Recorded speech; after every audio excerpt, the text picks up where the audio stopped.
Hello, I'm Alex Consalvos here in Canyon City, Colorado at the Dinosaur Depot Museum.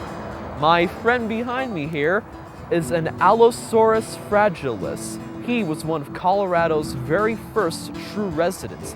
He lived 145 million years ago during the golden age of dinosaurs known as the Jurassic period. Impressive, isn't he? Are you eager to see more? Then come with me and we'll take a journey through the age of the dinosaurs.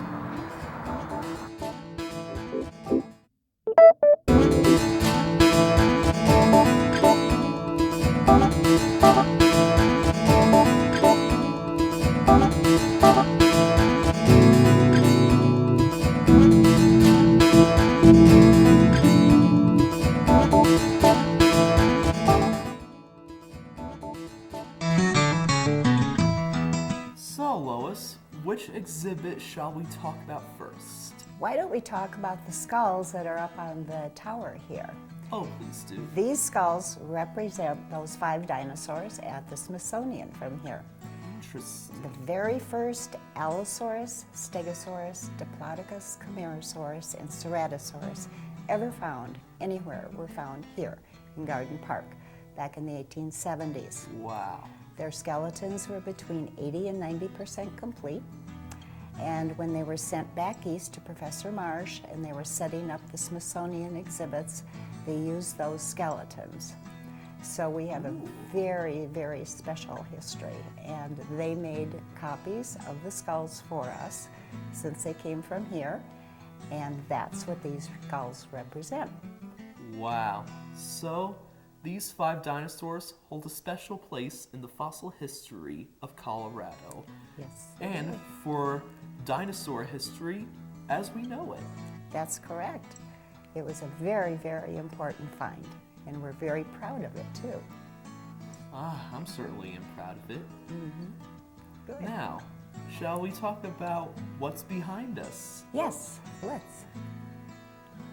So, Lois, tell us about this draw here for the visitors.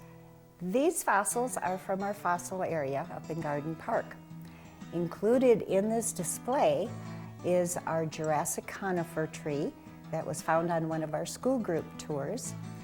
One of the boys saw a little bit of the top knot sticking out, and we thought we'd have a little piece of petrified wood, so we went up with a pillowcase the next day and spent the whole summer digging up a 22-foot tree.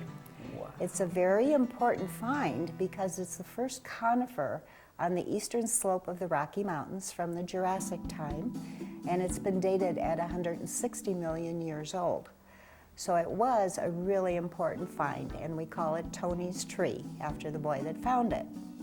We also have our little baby dinosaur here. His name is Othnielia rex. He was a little plant eater. Our specimen is between 6 and 8 months old, and when he'd be full grown, he'd only be about this tall. So he wasn't one of the major big dinosaurs. He was sort of the snacking size dinosaur for the big guys. The snacking size / gazelle of the Jurassic. That's correct. And we also have Allosaurus bones. We have neck bones. We have vertebrae. We have the upper and lower leg bones. And a demonstration of the 3-fingered hand. It has the claw core on the end of it. We also have an example of what the claw itself, the nail, would look like. Fingernail does not fossilize, so when they find a claw, what they're actually finding is the claw core. It's like our own nail bed.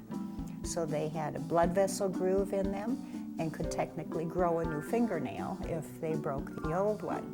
So we like to explain that to people when they come in too. We also have some fossils of plant material that was from the Jurassic time that is still around today, like our horsetail plants, ferns, cycads, palms, and we also have some vertebrae from the big dinosaurs. We have an Apatosaurus vertebrae, which is really big and gives you a good concept of how huge these animals were. And we have a Diplodocus vertebrae that was found by one of the neighbors up in Garden Park, who actually fixed it up and donated it to our museum. So that's what we have in our display here. Interesting. Now, I noticed that on the wall is a Stegosaurus, am I correct? You are correct, Alex. This is a Stegosaurus, which is the Colorado state fossil. And my personal favorite dinosaur. Right. This Stegosaurus is the most complete Stegosaurus ever found. The only thing missing are the front legs and shoulder. It was found in 1992 by a man named Brian Small, who was studying to be a paleontologist in Denver. He was walking along a little dry wash and one neck vertebrae was sticking out. That's all he saw, but he recognized it as Stegosaurus. And when the field crew got out there, we found there was 10 feet of overlay on top of the whole skeleton. So we dug down the whole 10 feet and exposed this entire dinosaur. We made 3 jackets of it to transport it here to clean it. We had the tail jacket, the main body jacket, and the head. Skulls are very rare to find, so this was a very important thing. Plus the chin protection that went under its chin. That's the first time that was ever found intact. So we jacketed everything. Fort Carson helped us lift the main body out because it weighed almost 7 tons. They had a big Chinook helicopter come and airlift it up and put it on a flatbed so we could bring it to town. And it took us 3 years to clean the dinosaur, both sides. Wow. We left it laying in the position we found it so people could see how it looked in the ground. And as I said, the only thing missing are the front legs and shoulder. So it's a very complete specimen, which is a little unusual. It's pretty rare to find that.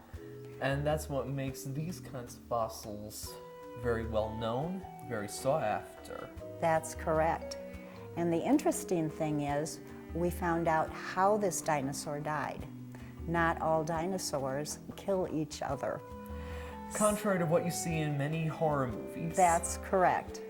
When we were working on the body of this one, we sent the tail up to Denver for a CAT scan. The bottom spike on its tail was broken, and it was a really waxy, unusual looking color.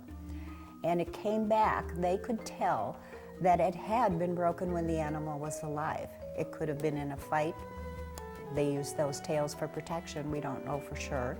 But it broke the spike, it never healed properly, and a really bad infection set in and was going up the backbone of the dinosaur. On the front plate, right behind the head, there were brown spots, and that's where there were actually abscesses.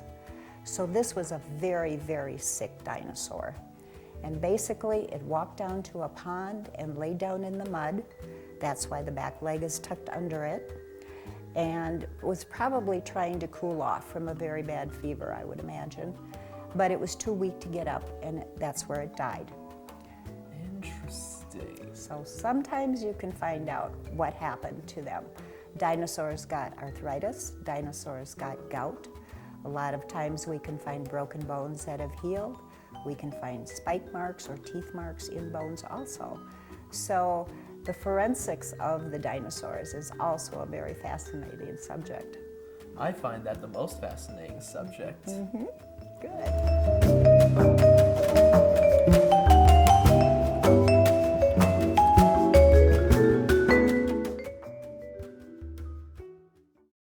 Well, I hope you enjoyed this show. I'm Alex Consalvos, and remember, ladies and gentlemen, they were here first.